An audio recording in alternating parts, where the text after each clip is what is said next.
다 함께 사도신경 하심으로 우리의 신앙을 하나님 앞에 고백하도록 하겠습니다. 나는 전능하신 아버지 하나님 천지의 창조주를 믿습니다. 나는 그의 유일하신 아들 우리 주 예수 그리스도를 믿습니다. 그는 성령으로 잉태되어 동정녀 마리아에게서 나시고 본디오 빌라도에게 고난을 받아 십자가에 못 박혀 죽으시고 장사된 지 사흘 만에 죽은 자 가운데서 다시 살아나셨으며 하늘에 오르시어 전능하신 아버지 하나님 우편에 앉아 계시다가 거기로부터 살아있는 자와 죽은 자를 심판하러 오십니다. 나는 성령을 믿으며 거룩한 공교회와 성도의 교제와 죄를 용서받는 것과 몸의 부활과 영생을 믿습니다. 아멘.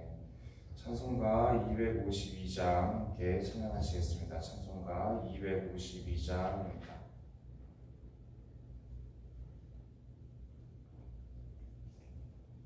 찬송가 252장 함께 찬양하시겠습니다. 나의 죄를 씻기는 예수의 피밖에 없네. 다시 정케하기도 예수의 피밖에 없네.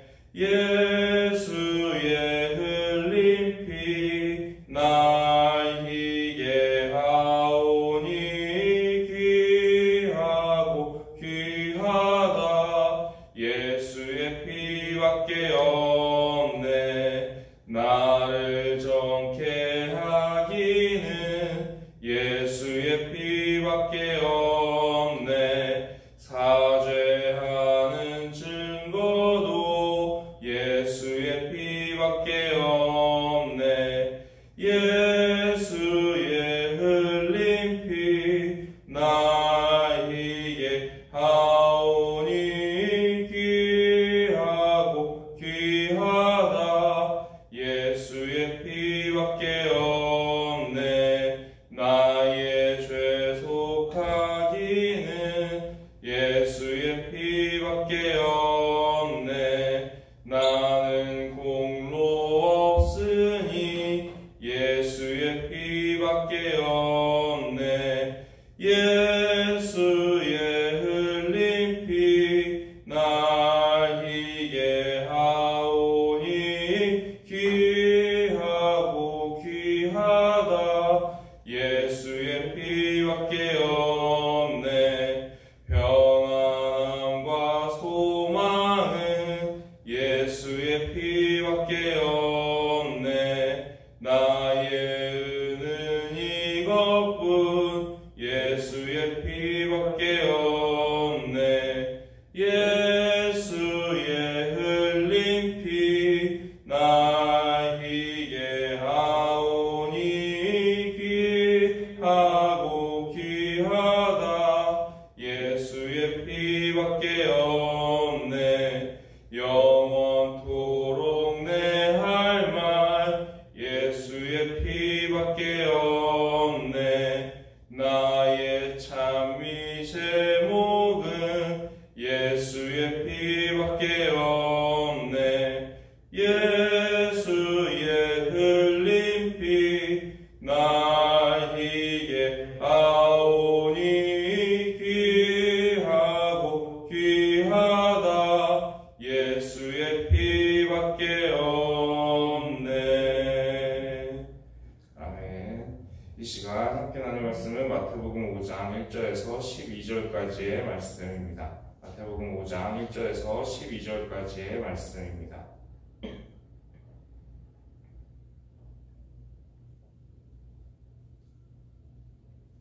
마태복음 5장 1절에서 12절까지의 말씀을 교독하여 읽도록 하겠습니다. 예수께서 무리를 보시고 산에 올라가 앉으시니 제자들이 나아온지라.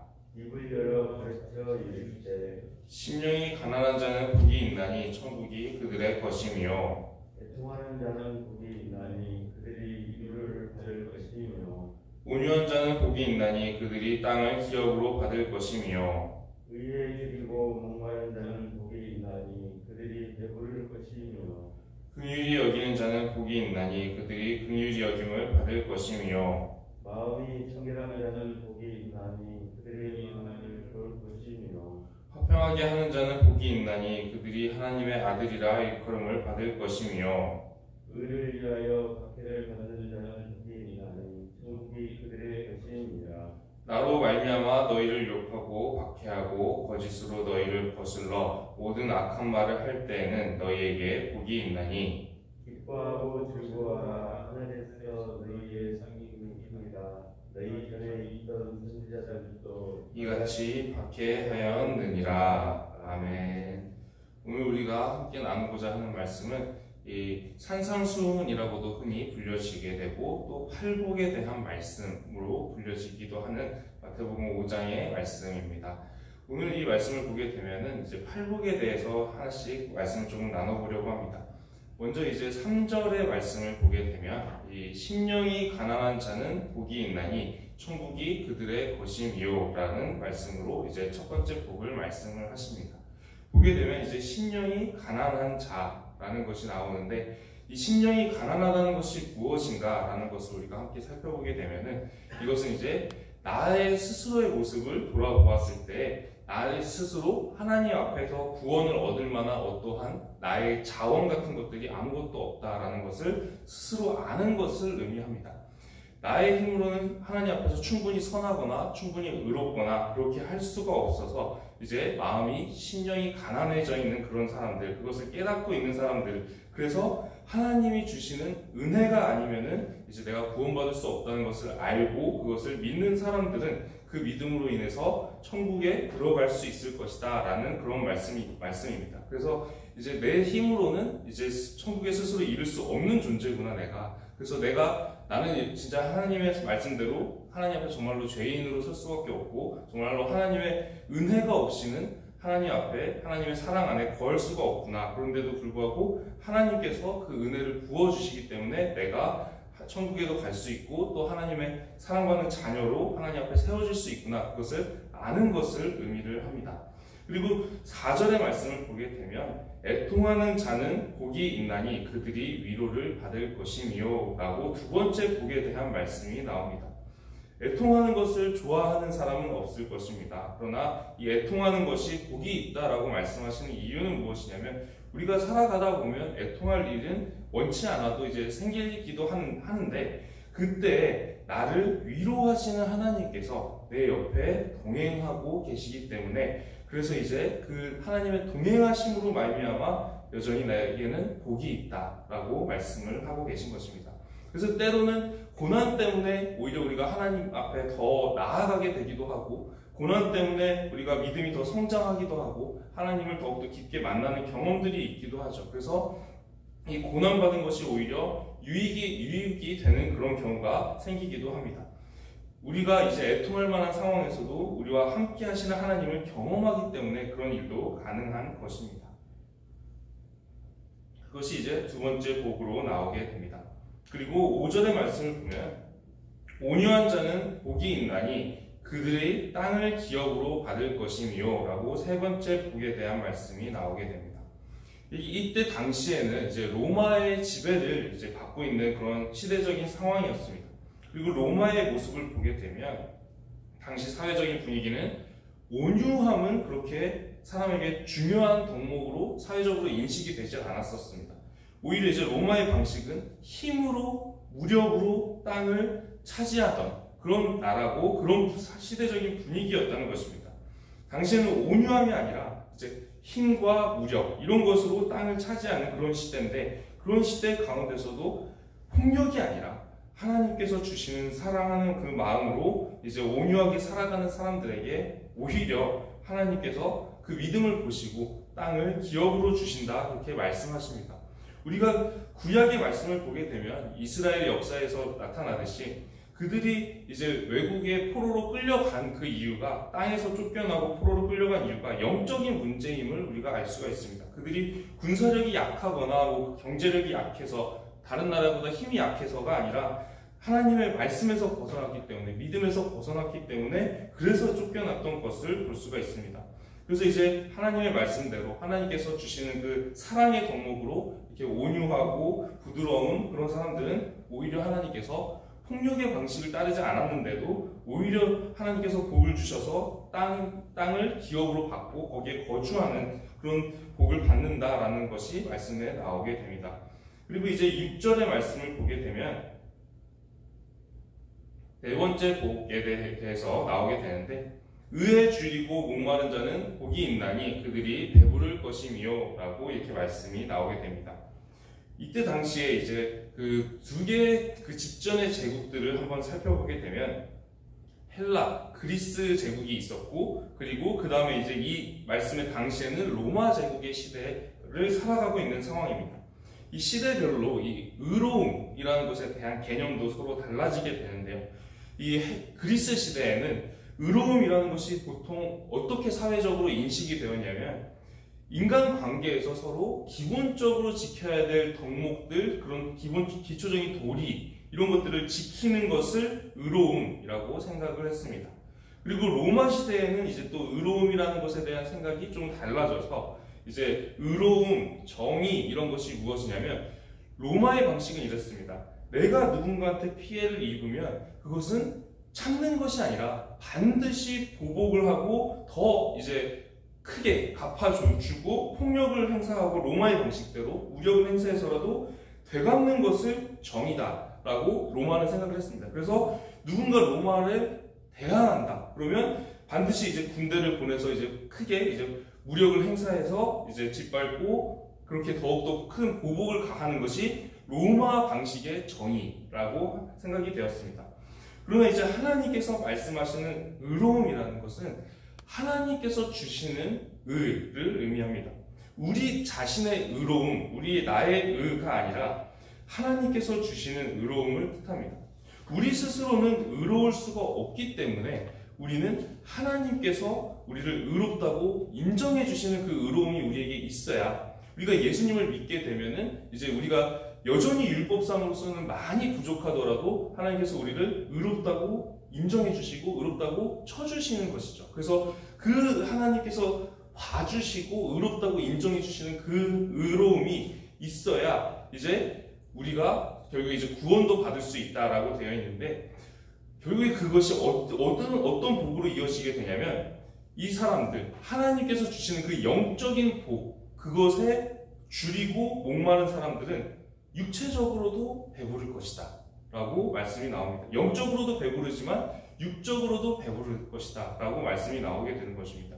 우리는 흔히 이 신앙적인 것과 이 물질적인 것, 그리고 영적인 것과 육적인 것이, 내가 영적인 것을 추구하는 것은 이제 육적인 것과는 별로 큰 상관이 없을 것이다 라고 생각이 되는데, 하나님을 사모하고 하나님께서 주시는 그 영적인 복을 따라가는 그 사람들에게는 하나님이 육적인 필요까지도 역시 채우신다는 것을 의미하는 말씀입니다.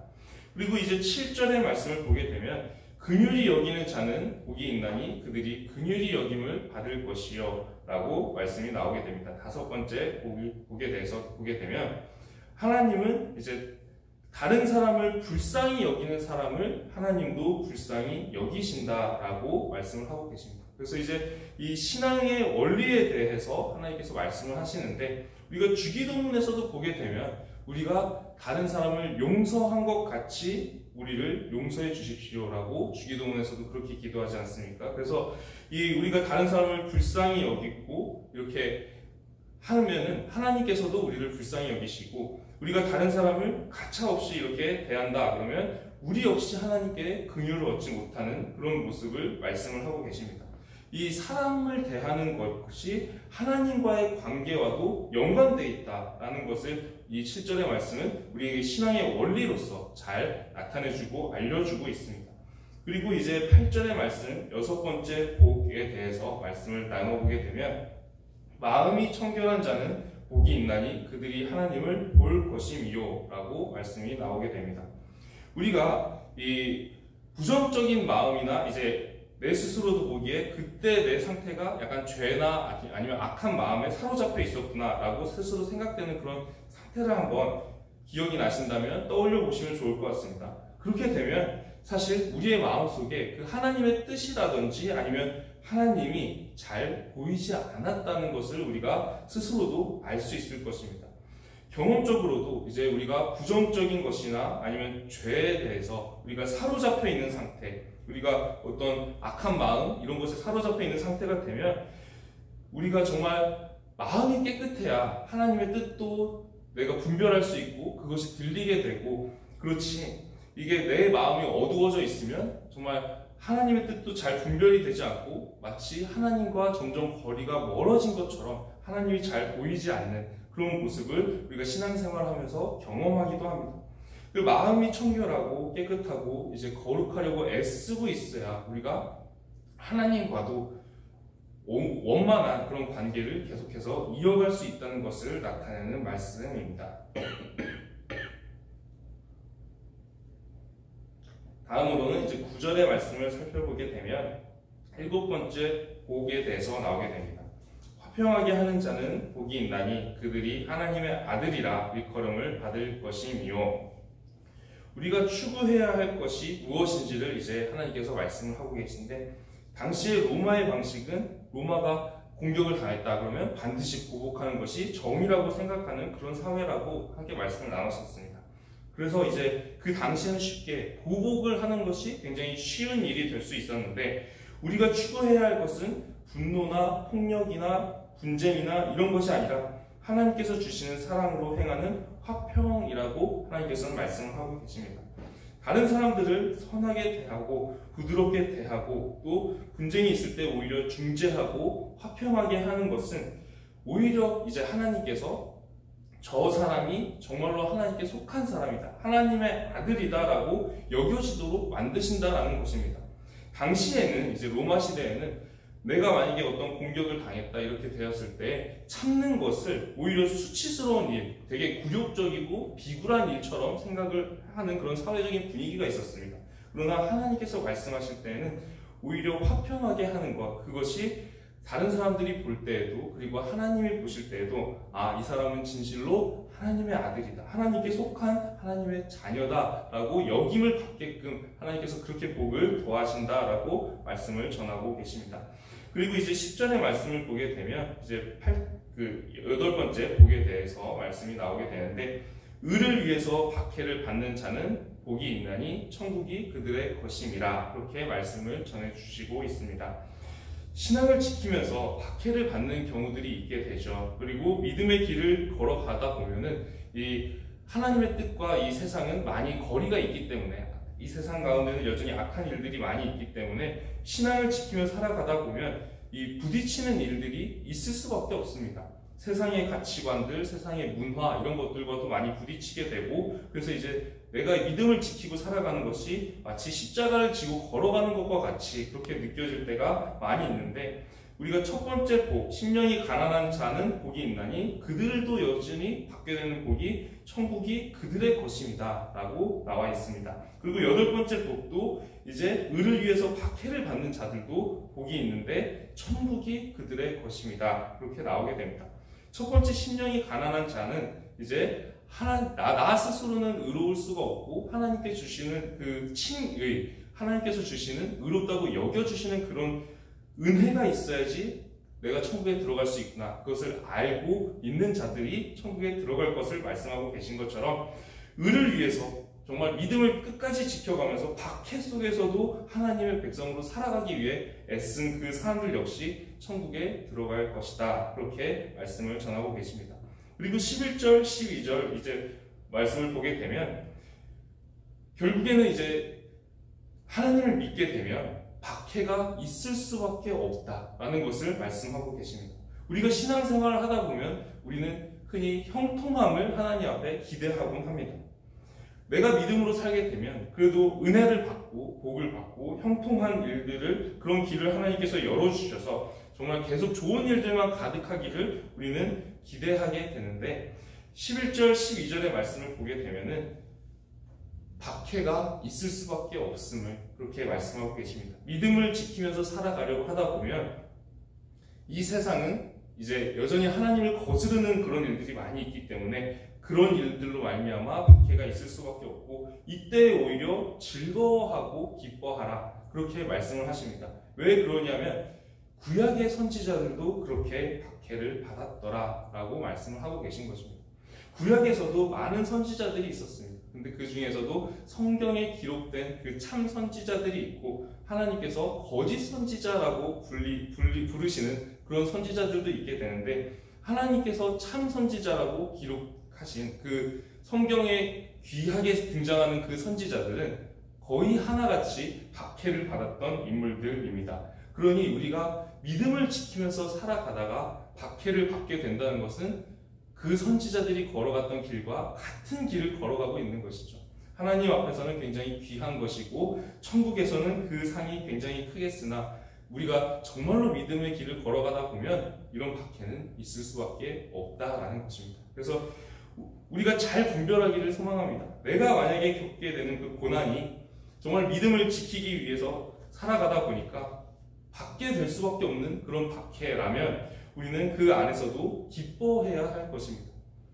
내가 정말로 제대로 된 길을 가고 있구나, 정말로 제대로 된 믿음의 길을 가고 있구나라는 것에 대한 증거이기 때문입니다. 이 말씀은 이제 1절부터 12절까지의 말씀은 이제 그 이후에 이어지는 13절, 16절의 말씀과 이어지게 되는데요. 이 13절에서 16절의 말씀은 이 그리스도인들이 세상의 소금과 빛이다 라고 하시는 말씀입니다. 그 앞에 있는 부분 1절에서 12절의 말씀은 우리가 믿음을 지키면서 살아가다 보면 어려움들이 있을 것이다, 우리가 짊어져야 하는 십자가들이 있을 것이다 라는 그런 말씀에 대한 내용이고, 그럼에도 불구하고 그 고난과 박해와 어려움 가운데서도 우리가 세상이 썩지 않도록 만들어주는 소금의 역할, 그리고 이 세상이 어둡지 않도록 밝게 비춰주는 빛의 역할을 그리스도인들은 그 박해 가운데서도 믿음을 지키면서 해내야 한다라는 말씀으로 이어지고 있습니다. 우리가 오늘 하루를 시작하면서 이 말씀을 붙잡고 하루를 시작하고자 합니다. 이 말씀을 이해하는 것은 상대적으로는 사실은 쉬운 일이라고 생각이 됩니다. 그러나 이 말씀대로 살아가는 것은 훨씬 더 어려운 일일 것입니다. 우리가 오늘 하루를 시작하면서 이 말씀을 기억하면서 우리가 세상에서 정말로 믿음대로 살아가고, 그렇게 믿음대로 살아가다 보면 어려운 일들도 많이 있을 텐데 그럼에도 불구하고 우리가 세상의 소금과 빛처럼 살아갈 수 있기를 기도드리도록 하겠습니다. 말씀을 기억하면서 기도드리도록 하겠습니다.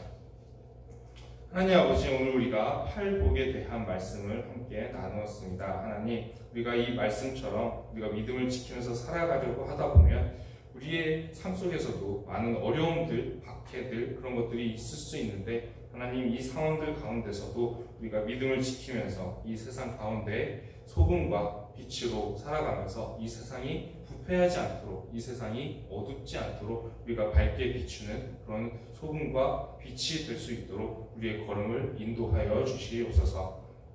하나님을 의지하면서 나아갑니다. 오늘 하루도 하나님의 손을 붙잡고 시작하오니 하루를 마치는 시간까지 우리를 인도하여 주시옵소서. 살아계신 우리 주 예수 그리스도의 이름으로 기도드립니다. 아멘.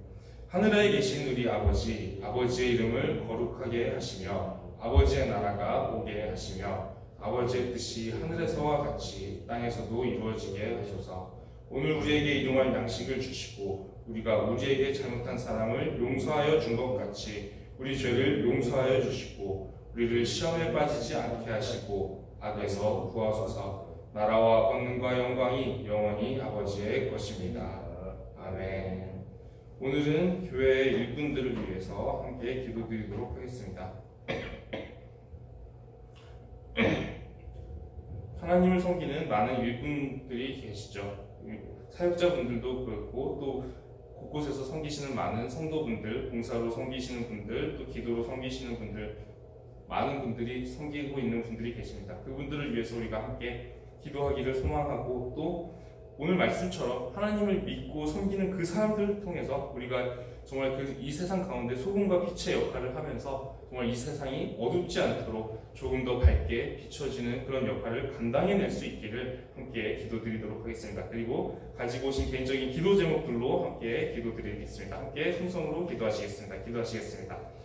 하나님 아버지, 감사합니다. 하나님, 오늘 우리가 교회를 섬기고 또 하나님을 섬기는 일꾼들을 위해서 함께 기도드리고자 합니다.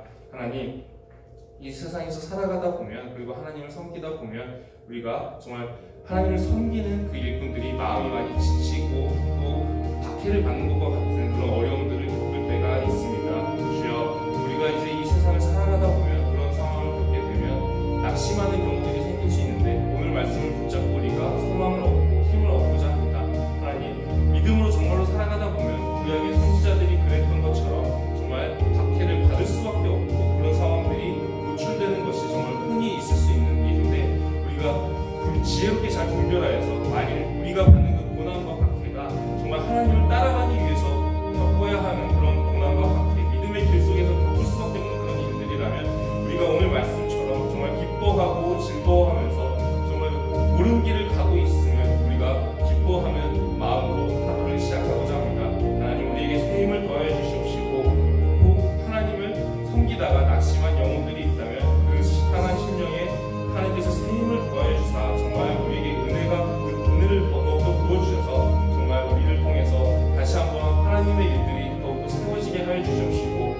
하나님을 믿는 사람들을 통해